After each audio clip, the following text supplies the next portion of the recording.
Bonjour tout le monde et bienvenue dans cette vidéo. Aujourd'hui, je vais vous montrer comment organiser et gérer un projet en utilisant Jira avec la méthode Scrum. Avant de passer à la démonstration ou la partie pratique, je vais vous expliquer rapidement quelques concepts de base que vous devez connaître pour bien suivre. Premièrement, on va commencer par le concept de Scrum. Scrum, c'est une méthode agile de gestion de projet qui repose sur l'organisation du travail en itérations courtes qu'on appelle des sprints. L'objectif est de livrer des versions fonctionnelles et utilisables des produits à la fin de chaque sprint. Après, on va parler sur les rôles principaux qui existent dans la méthode Scrum. Premièrement, on a le Scrum Master. Scrum Master, c'est le coach de l'équipe. Elle fait en sorte que l'équipe respecte la méthode Scrum et supprime les obstacles. Aussi, on a le Product Owner, qui est un rôle qui est très important. C'est la personne responsable de définir de ce qu'on doit construire dans quel ordre. C'est lui qui gère le Product Backlog et qui valide le travail à la fin de chaque sprint. On a aussi l'équipe de développement, l'équipe de développeurs ou l'équipe de développement. Ce sont les personnes qui conçoivent, développer et tester les fonctionnalités du produit à réaliser. On va aussi parler des autres termes qui sont importants. Par exemple, on a le backlog. Le backlog, c'est une liste priorisée de toutes les tâches, fonctionnalités ou corrections à réaliser sur le projet. Ils se vont diviser en deux parties, le product backlog, liste globale des besoins, et le sprint backlog, qui est les tâches sélectionnées pour le sprint en cours. On a aussi le terme ou le concept sprint. Un sprint est une période courte, généralement de 1 à 4 semaines, pendant laquelle l'équipe va concentrer sur un ensemble précis de tâches pour livrer un résultat concret et fonctionnel. On a aussi le terme de epic.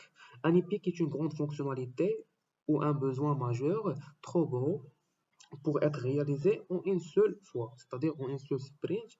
Alors, elle est constituée ou alors elle est ensuite découpée en petites tâches appelées tickets ou user story. On a le dernier concept qui est les tickets. Le ticket est une unité de travail qui décrit une tâche précise, par exemple créer l'interface d'inscription des utilisateurs ou tester des fonctionnalités de paiement d'un site web, etc. Alors, maintenant, on va passer directement à la partie pratique, qui est la création d'un projet avec Jira qui utilise la méthode Scrum. Premièrement, on va cliquer sur cette partie, sur le temps. On va choisir un temps.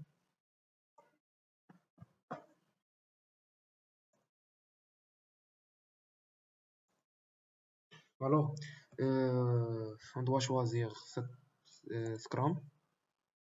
Après, utiliser un modèle. Après, sélectionner un projet géré par l'équipe. Et voilà. Premièrement, on va donner un nom à notre projet. Par exemple, projet test.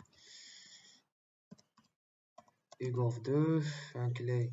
Voilà. Choisir un niveau d'accès privé. Donc, privé. Créer un projet. Dans cette étape, on fait juste la configuration de notre projet. Voilà, j'ai déjà ajouté des membres de l'équipe.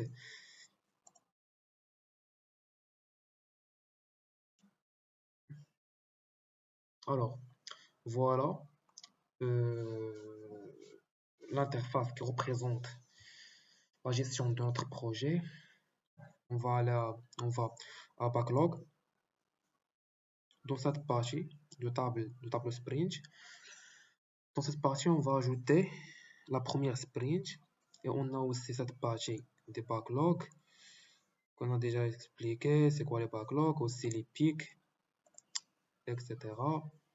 Donc, par exemple, on va donne un nom à cette sprint, par exemple sprint 1, la durée personnalisée. J'ai déjà dit que une sprint, c'est une courte période entre 1 à 4 semaines. Par exemple, on va choisir 2 semaines. On va commencer le 18 avril 2025. Alors, on va mettre à jour et on va ajouter des tickets. Ici, les tickets au user story dans laquelle on va spécifier les fonctionnalités demandées à réaliser par l'équipe de développement et déjà proposer des tâches pour faire un test pratique. On a des tâches pour la création d'un site web qui contient juste des fonctionnalités de CRUD, c'est-à-dire la création, l'ajout, la suppression, la modification, etc. Alors, pour ajouter la première user story,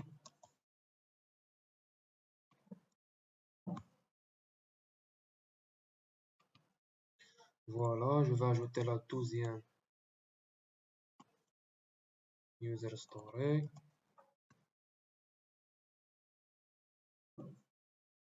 Alors, j'ai ajouté toutes les tâches. On a la création de la charte graphique, l'intégration de l'interface de CRUD, la création de la base de données, le développement de l'interface de CRUD pour les stagiaires, développement aussi d'interface pour les formateurs, interface pour filières, aussi développer l'interface de CRUD pour les modules et enfin tester les interfaces créées. Chaque tâche, je vais l'affecter à chaque membre de notre équipe. Pour ajouter des membres de l'équipe, on va cliquer sur ces trois points, après ajouter des personnes et par exemple, j'ai déjà ajouté une personne. Je vais juste ajouter deux membres.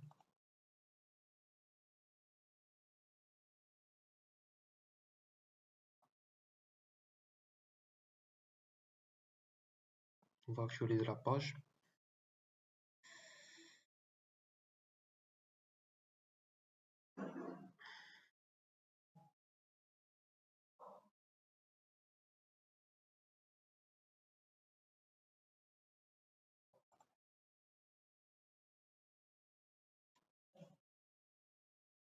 Alors, par exemple, pour la première tâche qui est créer la charge graphique, je vais l'affecter à personne. La deuxième, c'est personne. Troisième aussi. Je vais affecter aussi ça. C'est ça.